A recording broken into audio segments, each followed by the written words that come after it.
GRIMORA.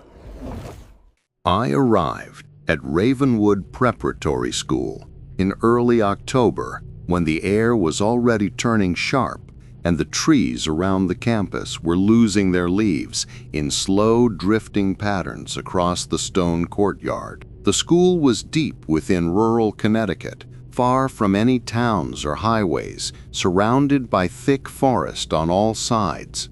The iron gates at the entrance stood twice my height, and the buildings behind them looked more like an abandoned historical museum than a place where students lived. I transferred there after my family moved across the country, and the administration placed me in senior year housing without much explanation. The front office staff spoke quietly and avoided eye contact. Their voices carried the tone of people who knew something important but preferred silence over honesty. The main academic building, called the East Hall, was 3 stories tall, with narrow arched windows and long winding corridors that turned sharply without reason. Old framed photographs lined the walls, showing students and teachers from earlier decades dressed formally and unsmiling. Many frames were dusty, and some names on plaques had faded beyond recognition. My dorm was located in Archer House, across the courtyard from the academic building. The rooms were small but clean, with tall windows facing the courtyard. My roommate, Evan, arrived shortly after I did. He was quiet but friendly, with an expression that suggested he rarely slept enough. He shook my hand and spoke in a steady, low tone. "If you hear anything strange tonight, do not leave the room.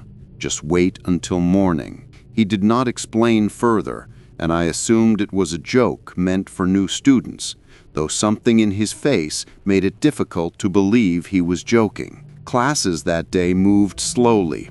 Teachers lectured without emotion, and most students sat silently, taking notes without whispering or interacting. Everything felt muted, controlled, as if sound itself was regulated within the walls.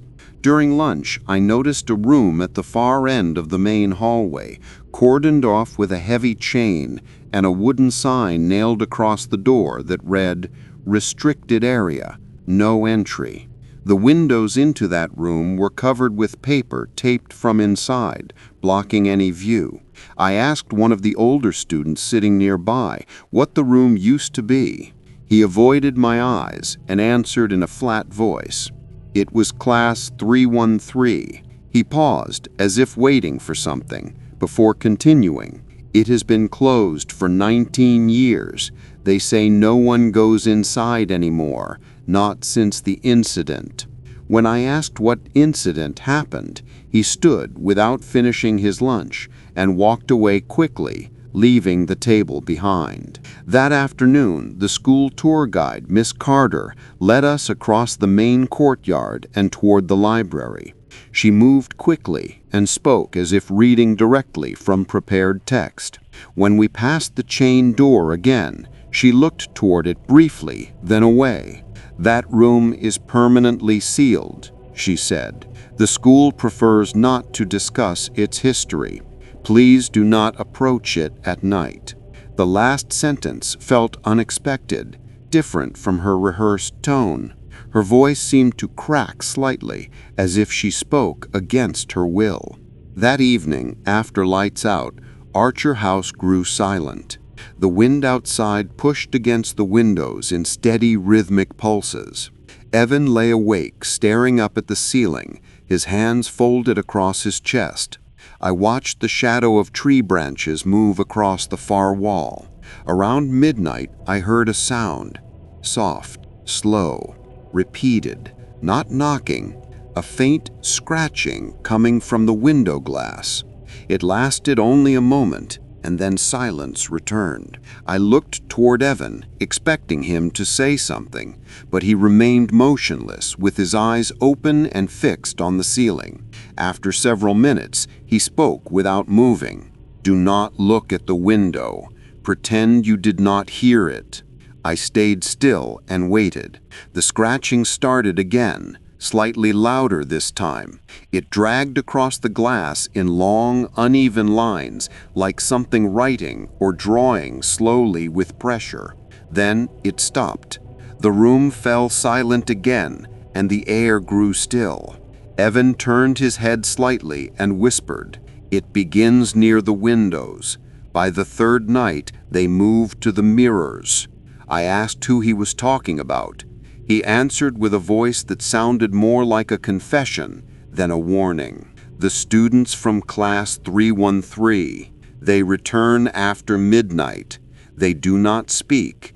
They do not knock. They only write."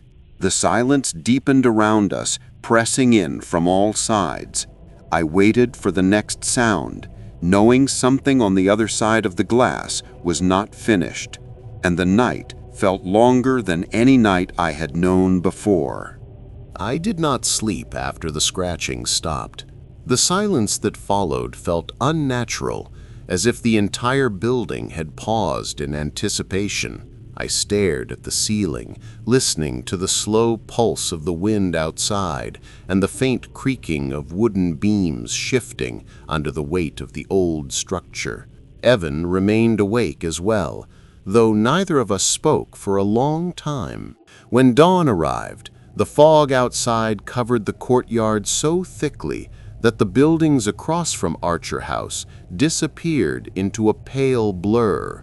Students walked quietly through the mist with their heads lowered and their footsteps muffled on the stone walkway. During breakfast, I noticed how pale many students looked and how none of them made eye contact. Conversations were short and whispered. Plates barely moved. It felt like everyone was waiting for something, but afraid to acknowledge it.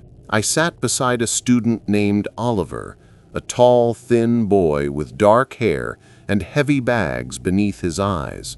He glanced up at me only once, then returned his gaze to the untouched food on his tray. After a long pause, he spoke in a low voice. "It was the windows for you last night, was it not?" I hesitated before answering. He did not wait for confirmation. It always starts at the windows. They test the glass first. They used to watch us from the courtyard before they learned how to move inside the walls. I asked who they were. Oliver closed his eyes briefly and exhaled slowly. "The class 313, the ones who never made it to graduation." Before I could ask more, Evan sat down beside us and Oliver fell silent immediately. Evan looked at me with a steady expression. "Do not ask questions out loud if you want to stay here. We talk in quiet or not at all." The warning felt heavier than anything else that morning. Later, during history class, the sound of chalk moving across the blackboard made me flinch. The scraping echoed too close to the noise from last night. The teacher paused mid-sentence, noticing the reaction, then slowly continued writing. I could not shake the uneasy sense that something watched from outside the classroom windows. After classes ended, I walked the hallway leading back toward the dorms.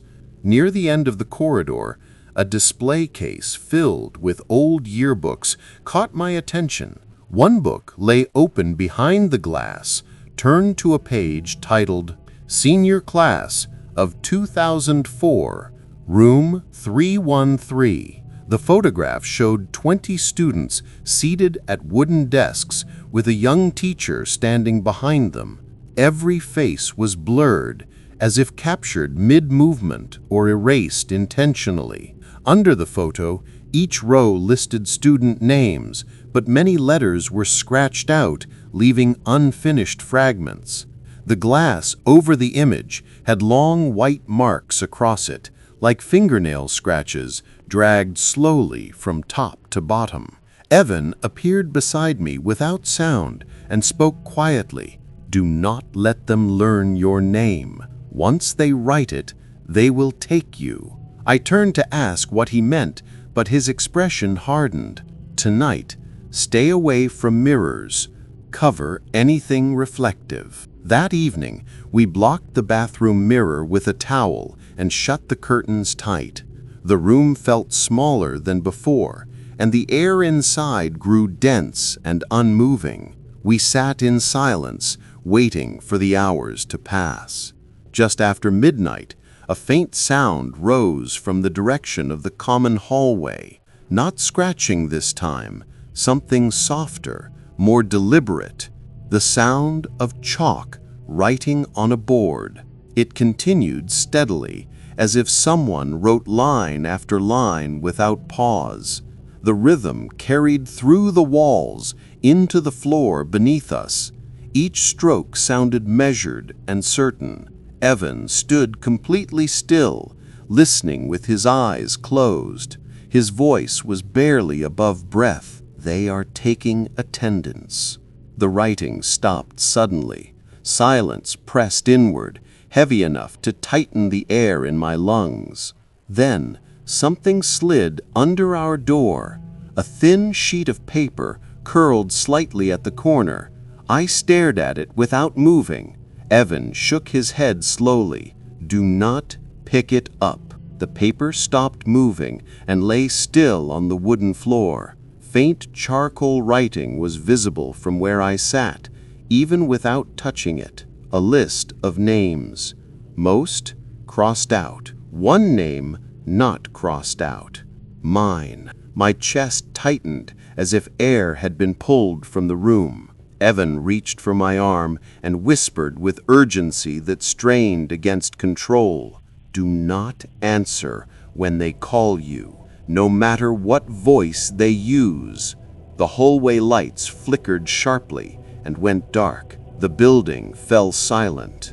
Then I heard footsteps outside, moving in slow, measured rhythm, not scratching, not knocking, walking, coming toward our door. I felt the floor vibrate beneath my feet. Evan whispered one last warning. The second night, they walk. The footsteps stopped directly outside the room, and the writing on the door began. Slow, controlled strokes, dragging chalk across the wood, spelling something, letter by letter. My name. The sound of chalk scraping across the door was steady and deliberate. Each letter formed slowly, with long strokes pressed hard enough that the wood beneath the paint vibrated slightly. I could hear the chalk grinding against the grain like someone writing through resistance. I sat motionless, watching the pale dust fall softly to the floor through the gap beneath the door. Evan did not move. He closed his eyes and breathed slowly through his nose, as if trying to steady himself against a familiar threat. When he finally spoke, his voice was thin and controlled. "Do not speak. Do not stand. Do not look at the door." The writing continued, spelling the letters of my name one by one. I could feel something heavy in the air pressing downward, as if the atmosphere thickened with every stroke. The room seemed to shrink around us, the walls drawing tighter. When the final letter finished, the chalk fell silent. For a long moment, nothing happened. I heard faint breathing on the other side of the door. Not human breathing, but something uneven and dragged, like lungs that no longer understood how to function. Then, a voice spoke from the hallway. Not a whisper, not a shout. A calm, steady voice reading the attendance list, as if reciting names in a classroom. One name at a time, not mine first. Someone else from the dorm. I heard the name of a boy who lived 2 floors down. His voice answered faintly, somewhere in the building, sounding groggy as if he spoke half asleep. "Present." The hallway shifted with sudden movement, followed by a sharp cut of silence. The air felt thinner. The building seemed to hold its breath. Footsteps crossed the hallway outside our door again, moving slowly toward the stairs.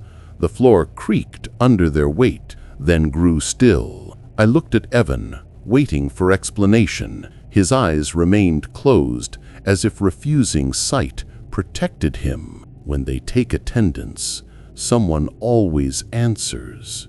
It is instinct. That is why they do it. The moment they speak their name aloud, they are gone. I asked where they go. He shook his head once without opening his eyes. No one has ever come back. I stared at the chalk dust scattered beneath the floor. My name lay written clearly above the floorboards, and I felt a tightness in my chest that forced my heartbeat into a slow, heavy rhythm. The building remained dark for hours. No more footsteps, no more writing, but something had changed in the silence. It felt watchful, as if waiting for the wrong movement. Near dawn, a distant scream cut through the quiet. It was short, sharp, and ended abruptly. A door slammed somewhere in Archer House, and then nothing. Students gathered in the courtyard after sunrise. No teacher spoke to us. No announcements were made, but everyone looked around, counting faces silently, and the knowledge spread through the group without a word. Someone was missing. Oliver approached me during breakfast with a stiff expression. He spoke quietly and with effort. They took Mark. He answered his name. He never woke up.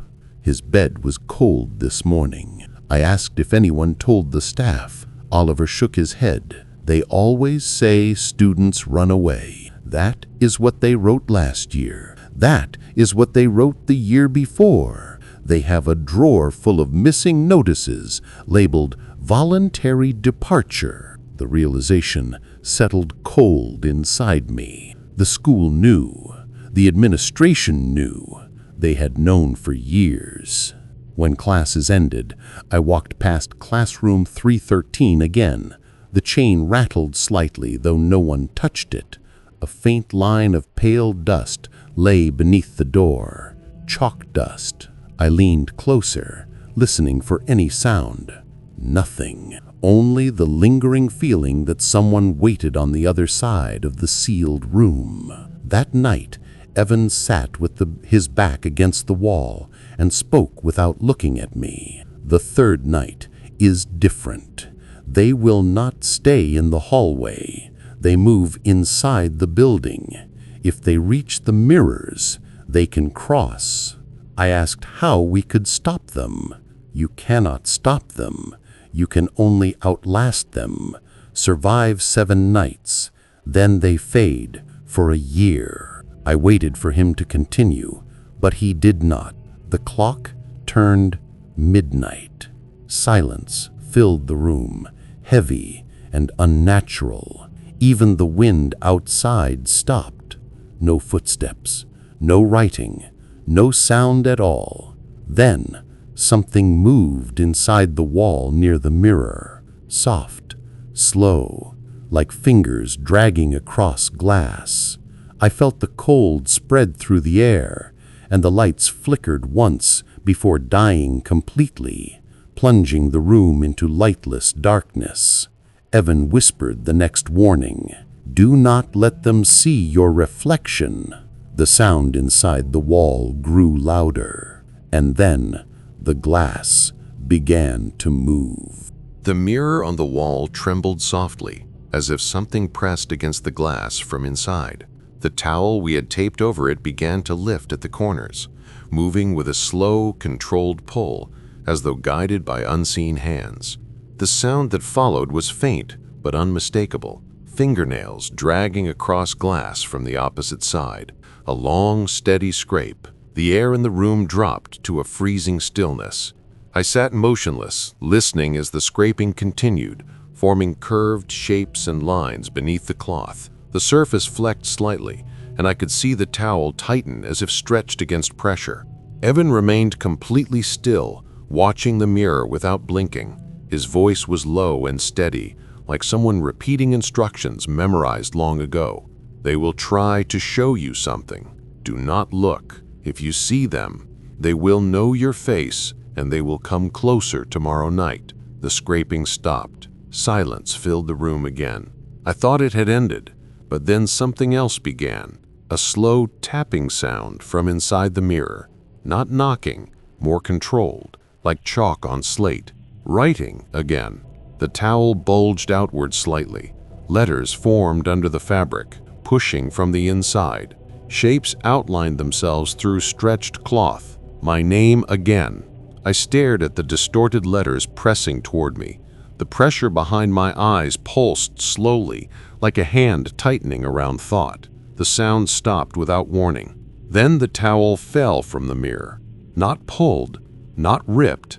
It simply slipped free and dropped silently to the floor, revealing the glass beneath. The mirror was dark, the surface clouded with a layer of frost that spread outward in branching patterns. No reflection, only a depthless black surface like a tunnel without end. A faint shape stood within the darkness, not fully visible but outlined in pale light. A figure seated at a desk, a classroom. The chalkboard behind the figure glowed faintly, and lines appeared across it, forming writing that appeared and erased itself continuously. The words flickered, but I could read enough to understand. Attendance continues. Then the writing shifted and formed a new line. Next name. The figure in the mirror lifted its head slowly. The motion was stiff and unnatural, like joints moving without muscle. A pale face turned toward the glass, eyes empty and unfocused. The skin gray and powdered with ash. The mouth opened slightly, as if preparing to speak. Evan stepped between me and the mirror, blocking my view. Do not look at them directly. If they see recognition, they will use it. The lights in the hallway flickered again, and the mirror surface rippled like disturbed water. The face vanished into blackness, and the reflection returned faintly.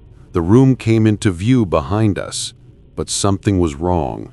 The reflection showed only one person standing, Evan. I was not there. I turned slowly toward the space behind me, expecting emptiness, but I felt a breath of cold air on the back of my neck. My body locked. For a second, I could not move or speak. Evan placed a hand on my shoulder, grounding me. They are inside the reflection now. They stand behind whoever looks. The mirror trembled once more, then froze. The frost evaporated. The glass turned dull and ordinary again, as if nothing had happened. But the silence that followed felt different. The room no longer felt empty. The next morning, the entire school felt heavier.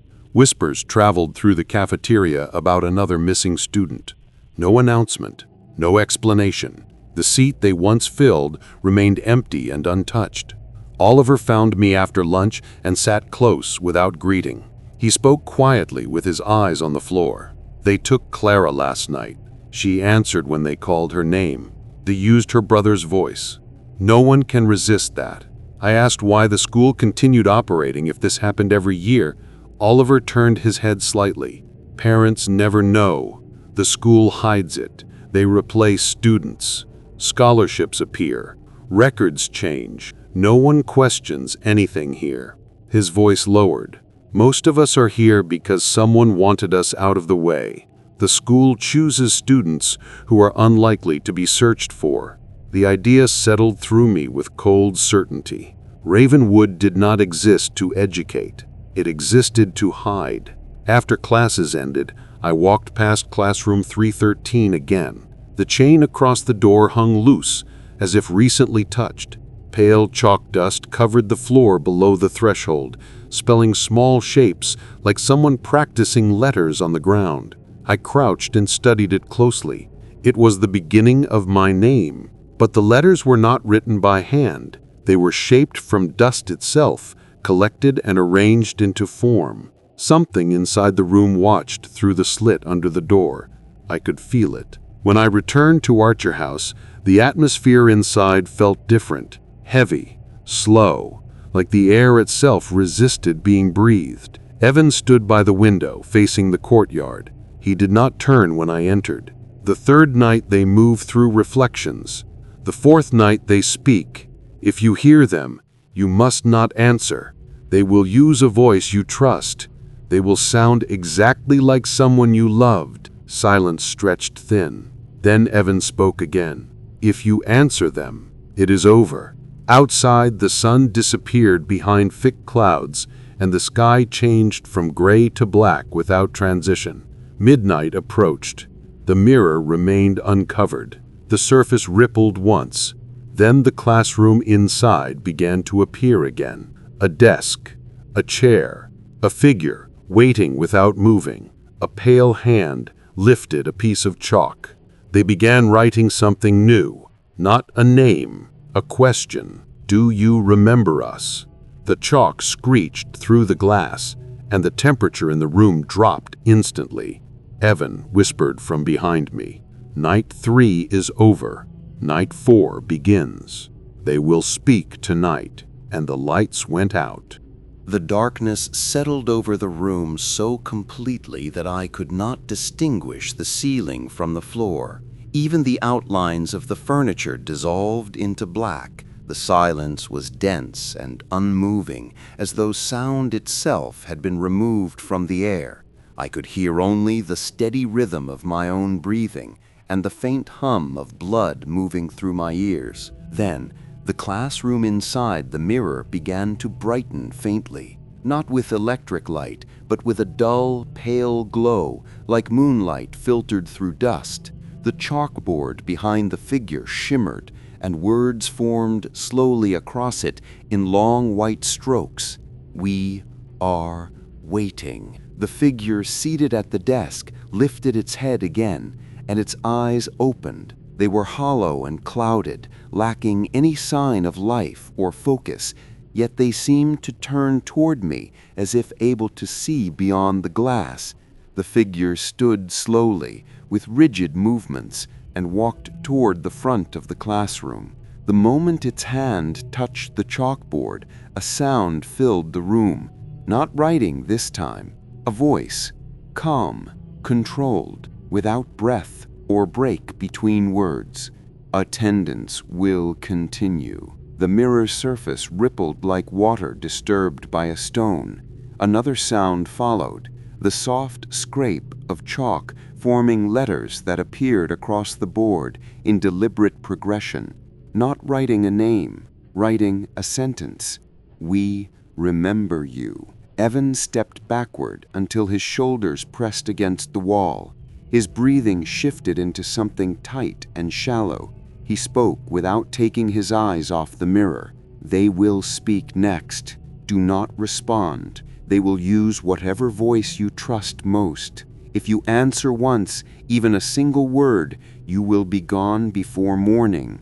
The voice inside the mirror changed. It no longer sounded empty or distant. It shaped itself into the tone of someone familiar, someone I had not heard in years, someone I never expected to hear again. My father. He spoke as if standing only a few feet away. "Can you hear me?" The sound settled inside my chest rather than my ears. It felt real enough to move my pulse out of rhythm. The air pressed inward, as if urging me to respond. I held my breath and stayed silent. Evan spoke again in a thin whisper. "It is not him. It is them. They search inside your memory until they find someone who will break you. They know your thoughts now. They know what you fear." The voice continued, calm and steady. It used sentences I remembered from childhood, words he had spoken during quiet evenings long before he died. "Look at me. I am right here. Answer me, and I will help you." My jaw tightened. I kept my eyes on the floor. The pressure grew sharper behind my eyes, pushing outward as if something expanding inside my skull. The classroom inside the mirror brightened further. More figures appeared seated at desks, lined in neat rows. Their heads lifted slowly, one after another, until 20 pairs of pale eyes stared toward the glass. They did not blink. They did not move. The chalkboard changed again. "Call your name." I felt something shift inside my mind, a pull like gravity turning inward. A memory surfaced without permission, a hospital bed, a final conversation, the sound of my father's breathing slowing, a voice asking me not to leave. The mirror figure stepped closer until its face almost touched the glass. Its mouth opened slowly, and another voice emerged. This one was softer and more fragile, a voice I knew even more deeply. My mother. Please say something. My fingers curled against my palms involuntarily. The room tilted slightly, as if the floor shifted beneath me. I felt the urge to speak rising in my throat, a reflex formed by memory rather than choice. Evan grabbed my arm and squeezed hard enough to force focus. Do not let them inside your voice. Hold on to something real, anything real. The pressure behind my eyes intensified to a sharp pulse, and my vision flickered white around the edges. The mirror surface rippled violently, and the figures inside moved closer, their bodies stiff and unnatural. The lights in the room burst on for a second and off again, plunging everything into darkness. The voice filled the blackness with final command. Answer. My mouth opened, and sound formed in my throat. Then everything went silent. When the silence dropped, it felt like the entire building stopped breathing. My mouth was still open, but no sound emerged. The pressure inside my skull eased suddenly, replaced by a hollow ringing that filled my ears like distant machinery echoing through concrete.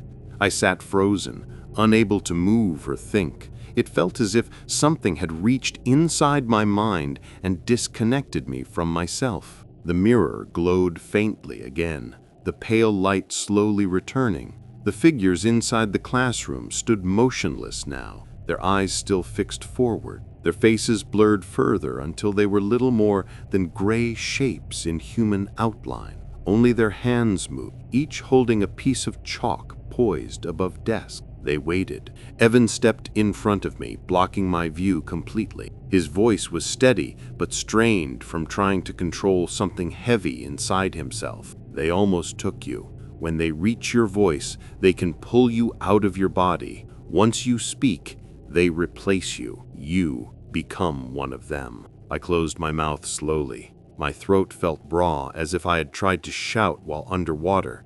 My hands shook, and I pressed them against my knees, grounding myself through physical pressure. I focused on the feel of the wood beneath my fingers, the grain rough and uneven.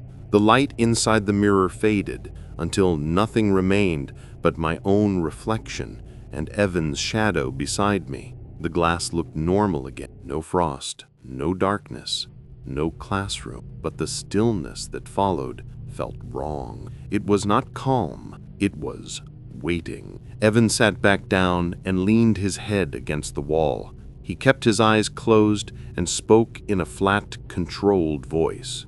Night 4 is the worst. They learn your memories. They use them against you. If you had answered, they would have taken your place. Tomorrow they come closer. They do not stay inside glass after tonight. The rest of the night passed with no further sound, but sleep did not come. My mind was filled with fragments that did not belong entirely to me. Words spoken decades ago and voices I'd never heard. The sensation of sitting in an old wooden desk, the sound of chalk tapping against slate, the smell of burned paper and wet stone. Ghosts of memory that felt inherited rather than recalled. When morning arrived, the hallway outside buzzed with restrained panic. Teachers stood near doorways, whispering urgently to each other in clipped half-sentences. Students moved quietly, scanning faces and counting again, just as they had yesterday. Another seat in the cafeteria was empty. Oliver approached me again. He looked worse than the day before, his skin pale and eyes dull with exhaustion. They took another last night. They called his name using his sister's voice. He answered before he understood what he heard. His bed was untouched in the morning. His things were still there, his phone still charging. No one saw him leave. They took him through the reflection. I asked how long this had been happening. Oliver exhaled slowly. Since before any of us were born, since the accident in that room. They sealed the door, but they never sealed the classroom. It exists in both places now, here and there. The school thought closing it would bury the truth. Instead, it trapped them. He paused, voice tightening. There were 20 students in 313. Every year they take new names to replace themselves, until someone frees them. The idea hung heavy in the air between us. Freeing them would mean opening the room. That night, Evan gathered blankets and taped them over both windows and the mirror. We sat in complete darkness waiting. The air felt thick and heavy, as if time itself slowed around us. Just after midnight, footsteps began again. Not outside the door, not in the hallway, inside the room. Slow, measured, walking across the floor toward us. The footsteps stopped directly in front of me. I could hear breathing now, not strained, not pained, soft, almost gentle, like someone standing close enough to touch. Evan whispered, "Do not move, do not speak. They are trying to see if you will open your eyes." A voice spoke next, not from the mirror, not from the hallway, directly beside my ear. It sounded exactly like my mother. "Look at me, please." My chest tightened and my breath staggered. The voice was so precise that the room around me dissolved. For an instant, I forgot where I was. Evan gripped my wrist hard enough to force pain through my arm. "That is not her. That is how they finish it." The voice shifted tone slightly, softer, breaking, exactly how it sounded the last time I heard it in real life. "I am still here. Just answer me." Something icy wrapped around my ribs and pulled upward, like invisible hands trying to lift me from the inside. My muscles tensed involuntarily, and my body leaned forward as if pulled toward the sound. Evan held me still, using both arms now.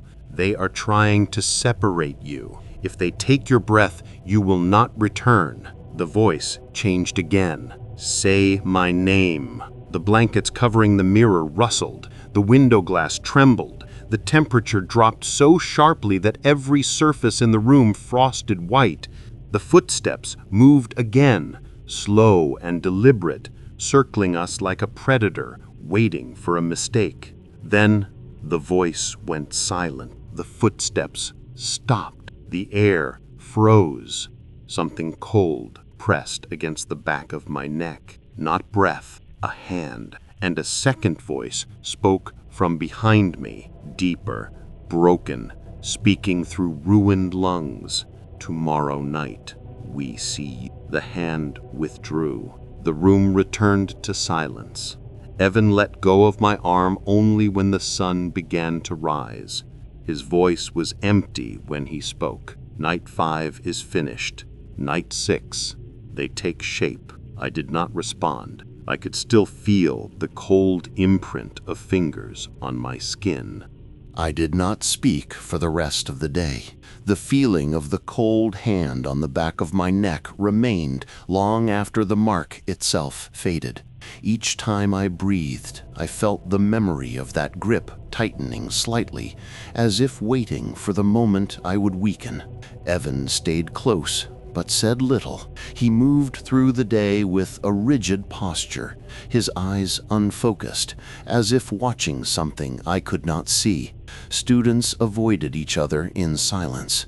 Several seats in classrooms remained empty, without explanation. Teachers continued lecturing with controlled detachment, refusing to acknowledge the hollow spaces where students once sat. The air around the campus carried a heaviness that hung without relief, like a storm that refused to break.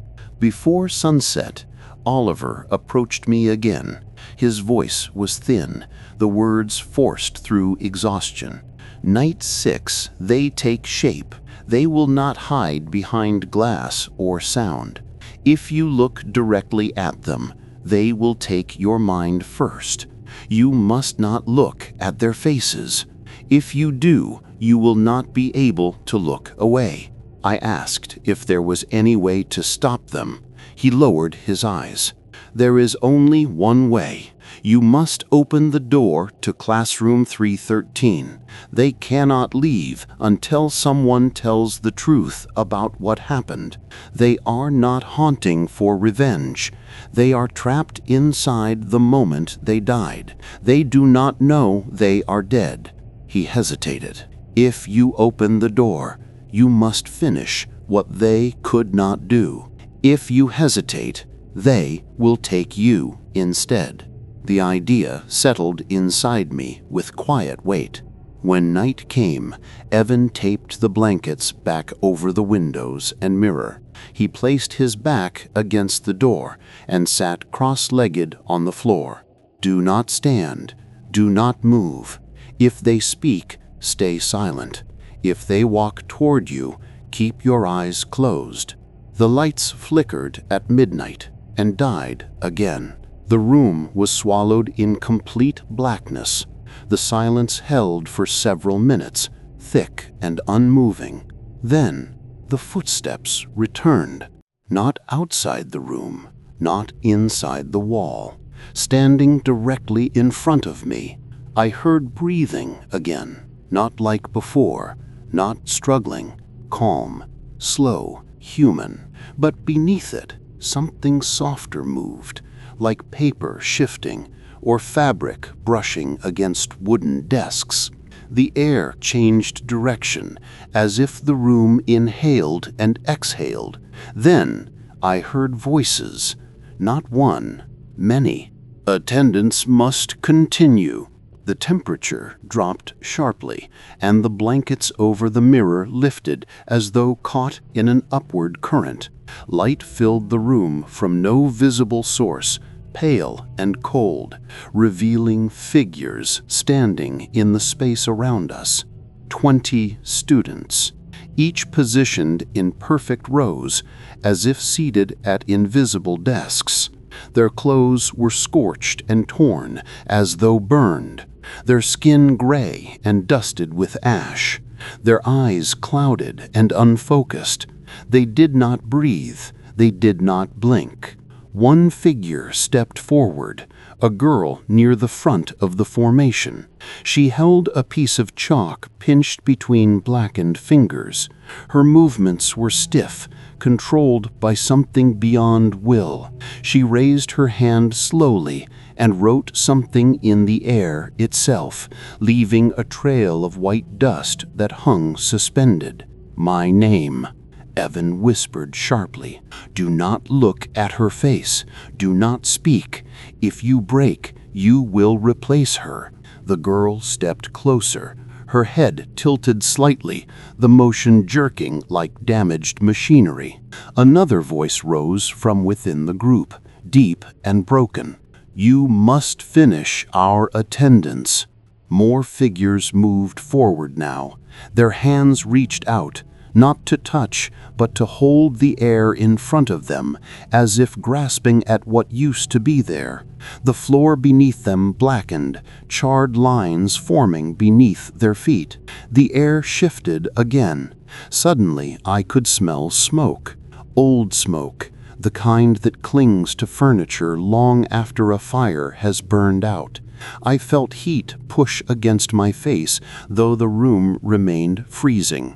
Images formed around us without warning. Walls turned black, the ceiling filled with thick smoke. Flames crawled upward, consuming desks and windows. Students pounded on a locked door, screaming silent pleas behind sealed mouths. The fire was not real. The memory was. The girl at the front pointed toward me again, her voice fractured, breaking apart. "Help us." I understood then what they wanted. Attendance was not punishment. It was a ritual, a cycle trapped in repetition.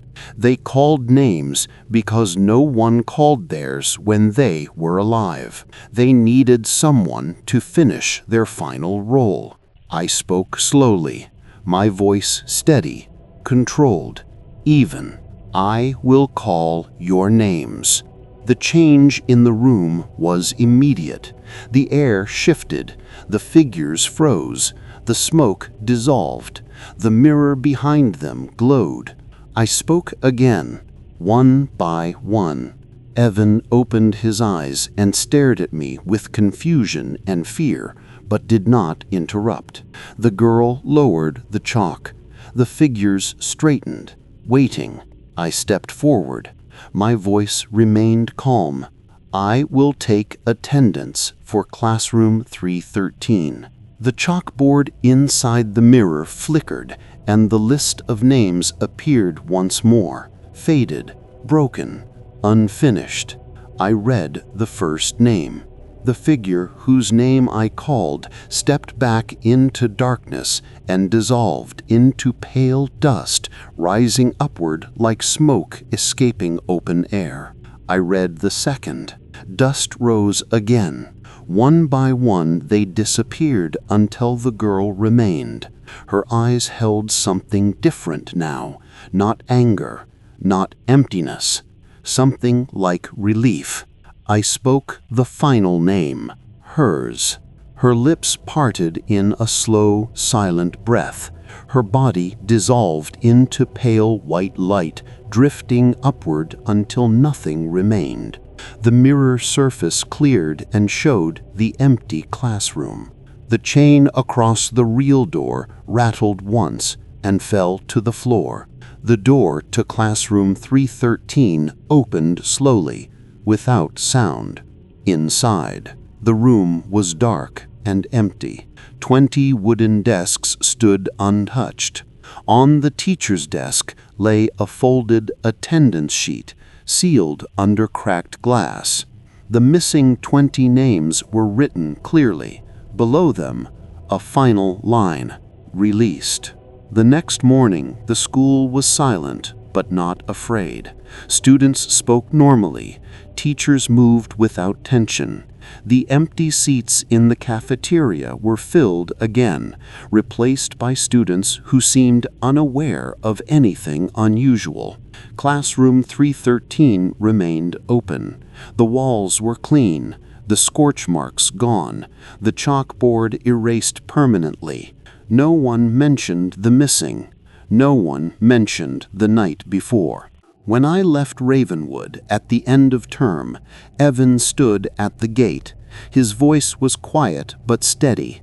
"It is over now. You ended it. They will not return." I nodded once. The air felt lighter, the sky brighter than any day since I arrived. As I walked down the road away from the school, I looked back one last time. The windows reflected only daylight. The mirror inside my mind remained still. The silence finally felt like peace.